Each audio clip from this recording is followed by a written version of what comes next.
এমনি এমনি ঘুমাবেন না। ঘুমানোর আগে বিসমিল্লাহ বলে লাইটটা অফ করবেন, বিছানাটা বিসমিল্লাহ বলে ঝাড়বেন, ঠিক আছে? ওয়াশরুম থেকে পারলে অজু করে আসবেন। মশারি দিচ্ছেন, লাইটস অফ করছেন, পাত্র যেগুলো আছে সেগুলো একটু ঢেকে রাখবেন বিসমিল্লাহ বলে, দরজা লাগাবেন বিসমিল্লাহ বলে।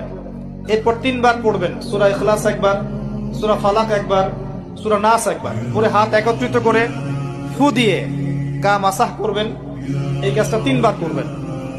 একবার আয়াতুল কুরসি পড়বেন, সূরা বাকারার 255 নম্বর আয়াত, আল্লাহু লা ইলাহা ইল্লা হুয়াল হাইয়ুল কাইয়্যুম, এটা শেষ পর্যন্ত।